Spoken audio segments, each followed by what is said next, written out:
ಯೇಸು ಕ್ರಿಸ್ತನ ಮಹಾಪರಿಶುದ್ಧ ನಾಮದಲ್ಲಿ ನಿಮ್ಮೆಲ್ಲರನ್ನು ವಂದಿಸುವಂತವನಾಗಿದ್ದೇನೆ. Praise the lord. ಶಾಲೋಮ್. ಈ ಬೆಳಗಿನ ಜಾವದಲ್ಲಿ ವಾಕ್ಯ ಓದಿಕೊಳ್ಳೋಣ. ಮತ್ತಾಯನು ಬರೆದ ಸುವಾರ್ತೆ 6ನೇ ಅಧ್ಯಾಯ 14ನೇ ವಚನ 15ನೇ ವಚನ ಓದಿಕೊಂಡು ಸ್ವಲ್ಪ ಹೊತ್ತು ಧ್ಯಾನ ಮಾಡಿಕೊಳ್ಳೋಣ. ನೀವು ಜನರ ತಪ್ಪುಗಳನ್ನು ಕ್ಷಮಿಸಿದರೆ ಪರಲೋಕದಲ್ಲಿರುವ ನಿಮ್ಮ ತಂದೆಯು ನಿಮ್ಮ ತಪ್ಪುಗಳನ್ನು ಕ್ಷಮಿಸುವನು. ಆದರೆ ನೀವು ಜನರ ತಪ್ಪುಗಳನ್ನು ಕ್ಷಮಿಸದೆ ಹೋದರೆ ನಿಮ್ಮ ತಂದೆ ಸಹ ನಿಮ್ಮ ತಪ್ಪುಗಳನ್ನು ಕ್ಷಮಿಸುವುದಿಲ್ಲ. ಸಂದೇಶದ ಶಿರೋನಾಮೆ ಕ್ಷಮಿಸುವುದು ಎಂಬುದಾಗಿ, ಯಾರು ಯಾರಿಗೆ ಕ್ಷಮಿಸಬೇಕು ಎಂಬುದಾಗಿ ಈ ಸತ್ಯವೇದದ ಮೂಲಕ ನಾವು ತಿಳಿದುಕೊಳ್ಳುವಂತವರಾಗೋಣ. ಮೊದಲನೇದಾಗಿ ಈ ವಾಕ್ಯದಲ್ಲಿ ನೋಡುವಾಗ ಯೇಸು ಕ್ರಿಸ್ತನು ಈ ರೀತಿಯಾಗಿ ವಾಕ್ಯ ಹೇಳುತ್ತಾ ಇದ್ದಾನೆ, ನೀವು ಜನರ ತಪ್ಪುಗಳನ್ನು ಕ್ಷಮಿಸಿದರೆ ನಿಮ್ಮ ತಂದೆ ನಿಮ್ಮ ತಪ್ಪುಗಳನ್ನು ಕ್ಷಮಿಸುತ್ತಾನೆ ಎಂಬುದಾಗಿ ವಾಕ್ಯದಲ್ಲಿ ನಾವು ನೋಡುತ್ತಾ ಇದ್ದೇವೆ. ನಾವು ಈ ಲೋಕದ ಜನರು ನಮಗೆ ಏನಾದರೂ ತಪ್ಪು ಮಾಡುವಾಗ ನಾವು ಅವರನ್ನು ಕ್ಷಮಿಸುವಂತವರಾಗಬೇಕು. ತಪ್ಪು ಮಾಡುವಾಗ ಆ ವಿಷಯ ನಮ್ಮ ಮನಸ್ಸಿನಲ್ಲಿ ನಾವು ಇಟ್ಟುಕೊಳ್ಳದ ಹಾಗೆ ನಾವು ಪ್ರೀತಿಯಿಂದ, ಸಂತೋಷದಿಂದ, ಸಮಾಧಾನದಿಂದ ಅವರನ್ನು ನಾವು ಕ್ಷಮಿಸುವಂತವರಾಗಬೇಕು. ಆವಾಗ ಪರಲೋಕದಲ್ಲಿರುವಂತ ತಂದೆ ನಮ್ಮ ತಪ್ಪುಗಳನ್ನು ನಮ್ಮನ್ನು ಕ್ಷಮಿಸುತ್ತಾನೆ. ನಾವು ಈ ಲೋಕದಲ್ಲಿ ಅನೇಕ ರೀತಿಯಾದಂತಹ ತಪ್ಪುಗಳು ಮಾಡುತ್ತೇವೆ. ಜಗಳ ಆಡುವಂಥದ್ದು, ಮೋಸ ಮಾಡುವಂಥದ್ದು, ಕದಿಯುವಂಥದ್ದು, ಒಬ್ಬರನ್ನು ದೂಷಿಸುವಂಥದ್ದು, ಕೆಟ್ಟ ಮಾತುಗಳಾಡುವಂಥದ್ದು, ಅನೇಕ ರೀತಿಯಾದಂತಹ ತಪ್ಪುಗಳನ್ನು ನಾವು ಮಾಡುವಾಗಲೂ ಪರಲೋಕದಲ್ಲಿರುವಂತಹ ತಂದೆಯಾದ ದೇವರು, ಭೂಮಿ ಆಕಾಶಗಳ ಸೃಷ್ಟಿಕರ್ತನು, ಸರ್ವಲೋಕದ ಒಡೆಯನು, ನನ್ನ ರಕ್ಷಕನು ನನ್ನ ತಪ್ಪುಗಳನ್ನು ಕ್ಷಮಿಸುತ್ತಾನೆ. ಯಾವಾಗ ನಾನು ಇತರರ ತಪ್ಪುಗಳನ್ನು ಕ್ಷಮಿಸುವಾಗ ನನ್ನ ತಪ್ಪುಗಳನ್ನು ತಂದೆಯಾದ ದೇವರು ಕ್ಷಮಿಸುತ್ತಾನೆ.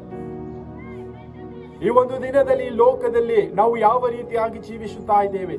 ನಮಗೆ ತಪ್ಪು ಮಾಡಿದವರನ್ನು ನಾವು ಅವರನ್ನು ದೂಷಿಸುತ್ತಾ, ಅವರನ್ನು ದ್ವೇಷ ಮಾಡುತ್ತಾ, ನಮ್ಮ ಮನಸ್ಸಿನಲ್ಲಿ ಮನಸ್ತಾಪಗಳು ಮಾಡಿಕೊಳ್ಳುತ್ತಾ ಈ ಲೋಕದಲ್ಲಿ ನಾವು ಜೀವಿಸುತ್ತಾ ಇದ್ದೇವಾ? ಆ ರೀತಿಯಾದಂಥ ಜೀವಿತ ನಾವು ಜೀವಿಸುತ್ತಾ ಇರುವುದಾದರೆ ಪರಲೋಕದಲ್ಲಿರುವ ತಂದೆ ನಮ್ಮನ್ನು ಕ್ಷಮಿಸುವುದಿಲ್ಲ ಎಂಬುದಾಗಿ ಯೇಸು ಕ್ರಿಸ್ತನು ವಾಕ್ಯದಲ್ಲಿ ಹೇಳುತ್ತಾ ಇದ್ದಾನೆ. ಆ ವಿಷಯವಾಗಿಯೇ ನಾನು ನನ್ನನ್ನು ಯಾವ ರೀತಿಯಾಗಿ ಪ್ರೀತಿಸುತ್ತೇನೋ ಅದೇ ರೀತಿಯಾಗಿ ನನ್ನ ನೆರೆಯವನನ್ನು ಪ್ರೀತಿಸಬೇಕು. ಆವಾಗ ನಾನು ಕ್ಷಮಿಸುವುದಕ್ಕಾಗುತ್ತದೆ, ದ್ವೇಷ ಮಾಡುವುದಕ್ಕಾಗುವುದಿಲ್ಲ,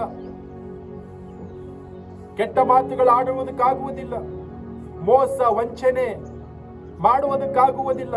ಯಾಕೆ? ನಾನು ನನ್ನನ್ನು ಯಾವ ರೀತಿಯಾಗಿ ಪ್ರೀತಿಸಿಕೊಳ್ಳುತ್ತೇನೋ ಅದೇ ರೀತಿಯಾಗಿ ನನ್ನ ನೆರೆಯವರನ್ನು ಪ್ರೀತಿಸುತ್ತೇನೆ. ನಾನು ಕೆಟ್ಟದನ್ನು ಅವರ ವಿಷಯವಾಗಿ ಬಯಸುವುದಿಲ್ಲ.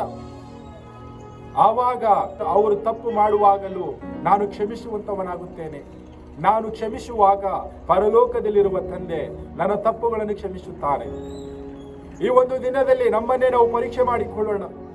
ನಮಗೆ ಯಾರಾದರೂ ತಪ್ಪು ಮಾಡುವಾಗ ನಾವು ಅವರನ್ನು ಕ್ಷಮಿಸುತ್ತಾ ಇದ್ದೇವಾ? ಅವರು ತಪ್ಪು ಮಾಡಿದ್ದಾರೆ, ನಾನು ಯಾಕೆ ಮಾತನಾಡಲಿ? ಅವರು ನನಗೆ ವಂಚನೆ ಮಾಡಿದ್ದಾರೆ, ಮೋಸ ಮಾಡಿದ್ದಾರೆ, ಕೆಟ್ಟ ಮಾತುಗಳನ್ನಾಡಿದ್ದಾರೆ, ನಾನು ಯಾಕೆ ಅವರನ್ನು ಕ್ಷಮಿಸಲಿ ಎಂಬುದಾಗಿ ನಮ್ಮ ಮನಸ್ಸಿನಲ್ಲಿ ನಾವು ಅಂದುಕೊಂಡು ಮನಸ್ತಾಪ ಮಾಡಿಕೊಂಡು ನಾವು ಇರುವುದಾದರೆ ಪರಲೋಕದಲ್ಲಿರುವ ತಂದೆ ನಮ್ಮನ್ನು ಕ್ಷಮಿಸುವುದಿಲ್ಲ.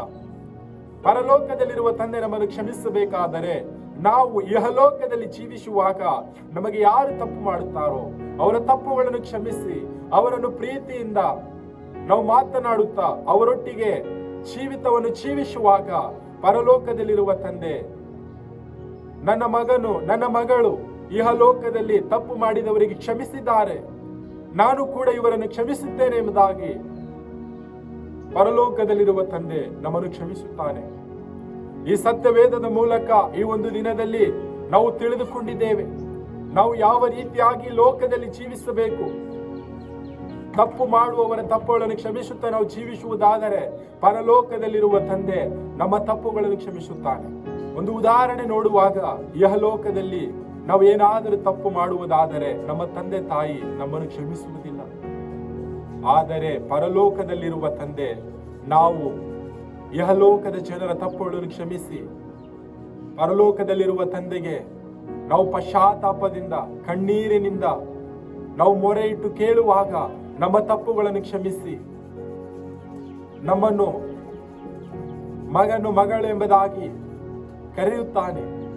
ನಮ್ಮಲ್ಲಿ ಯೇಸು ಕ್ರಿಸ್ತನ ವಿಶೇಷವಾದ ಪ್ರೀತಿಯಿಂದ ರಕ್ಷಣೆಯಿಂದ ನಮ್ಮನ್ನು ನಡೆಸುತ್ತಾನೆ. ಈ ಲೋಕದಲ್ಲಿ ನಮಗೆ ಯಾರೆಲ್ಲ ತಪ್ಪು ಮಾಡಿದ್ದಾರೆ ಅವರೆಲ್ಲ ತಪ್ಪುಗಳನ್ನು ಕ್ಷಮಿಸುತ್ತಾ, ನಮಗೆ ಯಾರೇ ಕೆಟ್ಟದನ್ನು ಮಾಡಿದಾಗಲೂ, ಮೋಸ ಮಾಡಿದಾಗಲೂ, ವಂಚನೆ ಮಾಡಿದಾಗಲೂ, ಅಲ್ಲಸಲ್ಲದ ಮಾತುಗಳನ್ನಾಡಿದಾಗಲೂ ನಾವು ಕ್ಷಮಿಸುವಂತವರಾಗೋಣ. ಯಾಕೆ? ಪರಲೋಕದಲ್ಲಿರುವಂತಹ ತಂದೆ ನಮ್ಮನ್ನು ಕ್ಷಮಿಸುತ್ತಾನೆ. ಆ ವಿಷಯವಾಗಿ ನಮ್ಮನ್ನೇ ನಾವು ಪರೀಕ್ಷೆ ಮಾಡಿಕೊಳ್ಳೋಣ. ನಾವು ಈ ಲೋಕದ ಜನರ ತಪ್ಪುಗಳನ್ನು ಕ್ಷಮಿಸುತ್ತಾ ಈ ಲೋಕದಲ್ಲಿ ಜೀವಿಸುವಂತವರಾಗೋಣ. ಕರ್ತನು ಈ ವಾಕ್ಯ ನಮ್ಮೆಲ್ಲರ ಆತ್ಮೀಯ ಆಶೀರ್ವದಿಸಲಿ. ಆಮೇನ್.